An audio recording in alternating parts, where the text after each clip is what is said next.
Hello, my name is Tommy Stewart, and I want to talk to you a little bit about a highlight of a snippet of a road show that I'm getting ready to kick off late fall, early 2027, looking for the Fifth Quadrant Summit somewhere in the Tampa area. But I want to talk to you about why the most dangerous competitors have already left the grid. The Magic Quadrant is one of the most powerful validation tools that we've had in enterprise technology. It also, by design, is a map of the past. The operators who understand that distinction are building a space the grid cannot see, and I want to talk to you about this.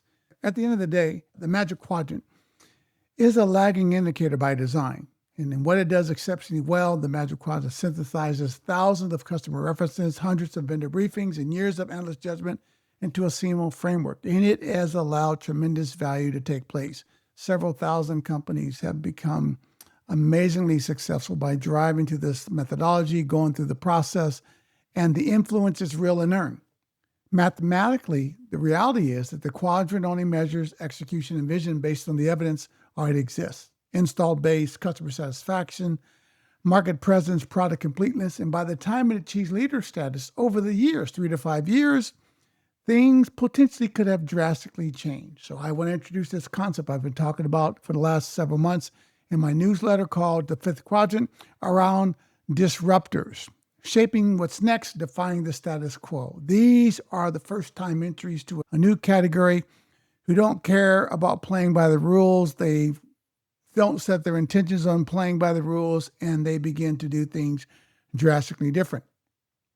When we think about the traditional arc versus the Fifth Quadrant move, niche players, real product, limited presence, the grid can see you, but you haven't been validated yet. You move to visionary, strong direction, incomplete execution. The quadrant rewards vision, but watches for proof of scale. Can they do it over and over again? Challengers, strong execution, narrower vision, market presence is real. The question is whether the category will expand. Can you grow? Can you move the needle? And then lastly, the holy grail, the leadership quadrant, earned through years of document execution. Also, the moment you become the most visible target.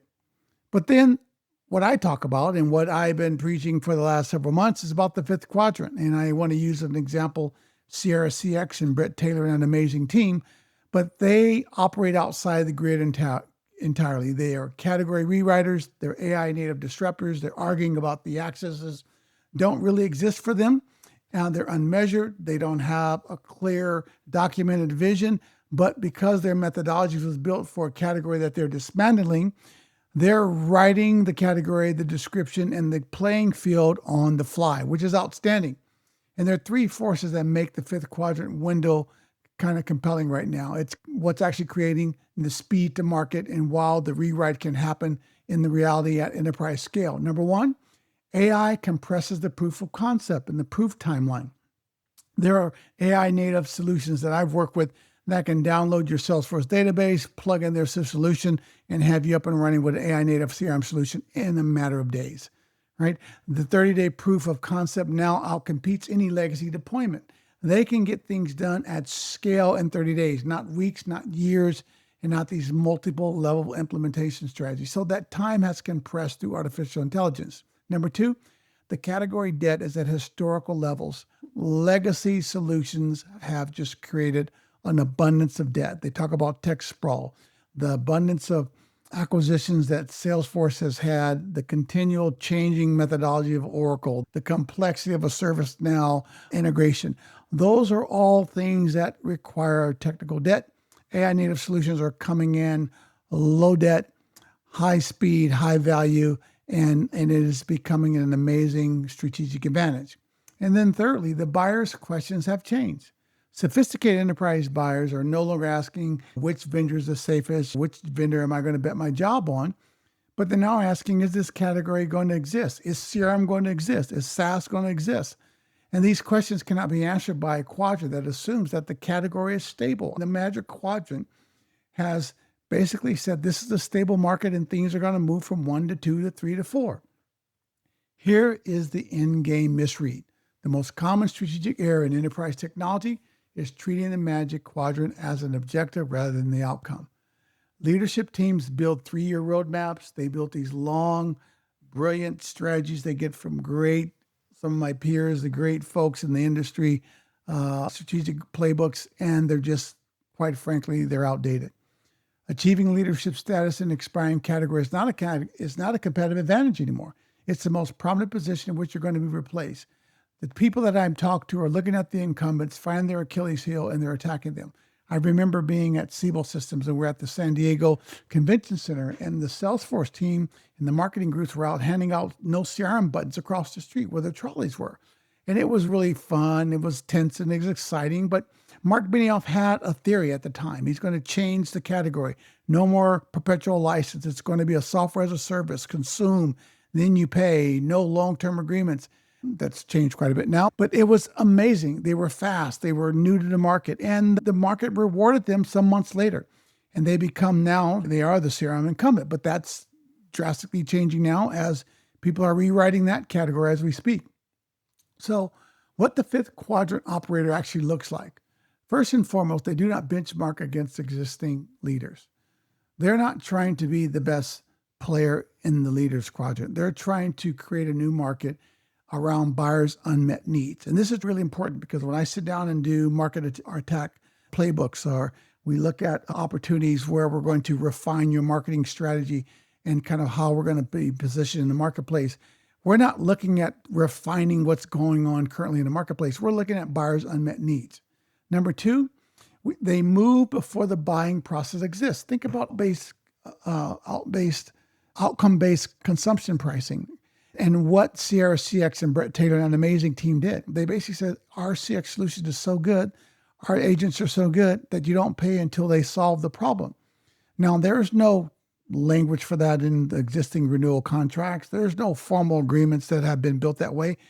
So they are actually creating the narrative, creating the contractual frameworks along with the buyer real time that's driving tremendous value and co-collaboration, I think, at the end of the day, which is really exciting. And then lastly, they treat the incumbents install base as their primary market signal.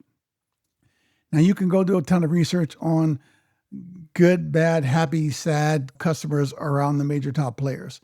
And there is a market, there is an opportunity, there is an Achilles heel out there where these incumbents are coming in and they're getting crystal clear about a narrative that is driving value, and they come in, there's no RFP, and next thing you know, you're losing your installed base.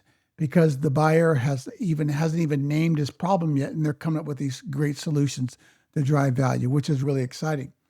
AI has broken the stable category assumption. Category rewrites, not improvements. Think about that. I'm in the CRM space. I want to create this AI native CRM solution.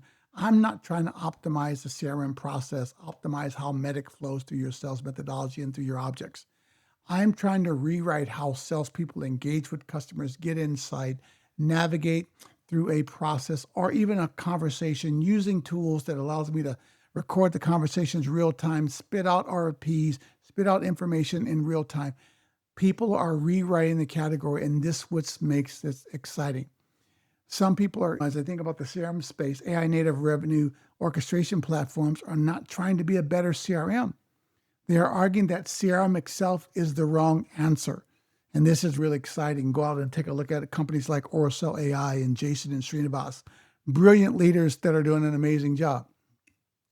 And this is why the grid cannot place them. A company making this category obsolescence argument cannot be placed in existing grid. Not because they're too small, they're unproven, they don't have enough customers, because the grid was not built to evaluate a category that they're trying to make obsolete. We're trying to do something different. We're trying to rewrite the whole sales methodology.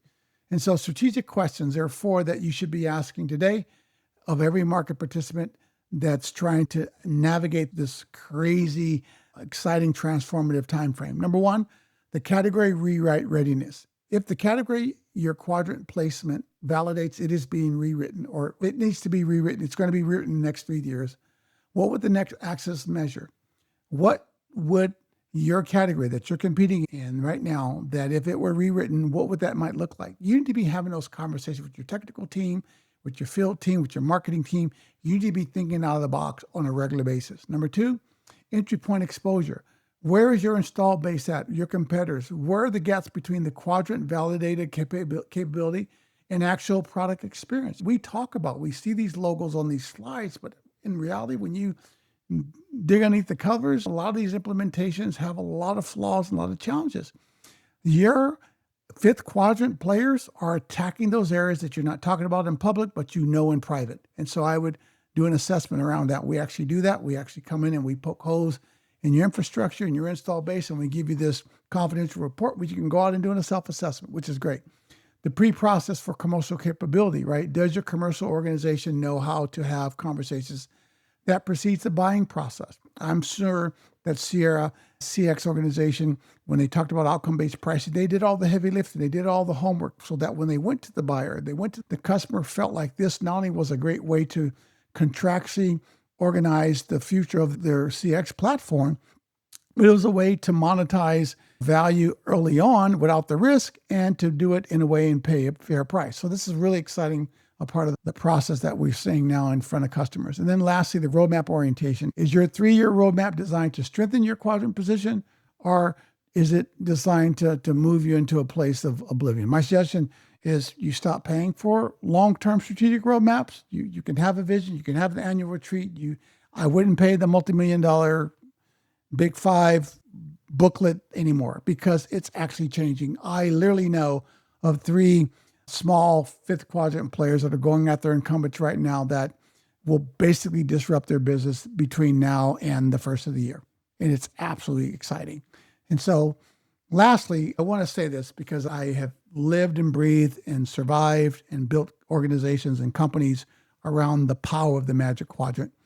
And so use the quadrant. It remains the most rigorous market validation tool out there. Use it, track it, invest, and do the things that it does because it does it very well. It's not going away.